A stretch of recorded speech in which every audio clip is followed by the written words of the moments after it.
Ogni volta che faccio qualcosa o combino qualcosa, tutti mi dicono di piantarla.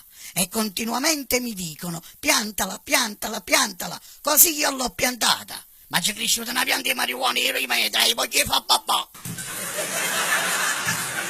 Si dice che la mamma dei cretini è sempre incinta, ed è vero, ma anche quella dei preti, se no come si spiegano che tenono tanta fratelli e sorelle?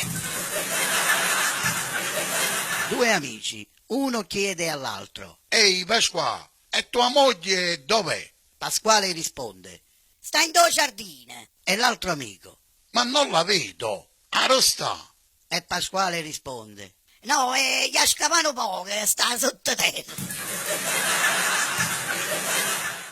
Buonasera, favorisca i documenti, per favore. E Bicon, brigadier. Va bene, tutto a posto, tutto a posto. Ma io sento puzza di alcol.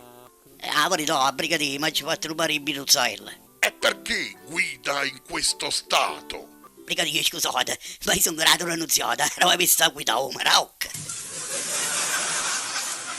Quando incontri l'amore, la prima cosa che ti succede, te ne accorgi subito. Perché? Lo sai perché? Perché ti ha cominciato a trattenere un sacco di pirata, si dà vogliono rismallare per un parataiolo. Milano, giornata di pioggia. Piove. Un napoletano sulla sua Fiat 127 con lo stereo a palla si ferma al semaforo.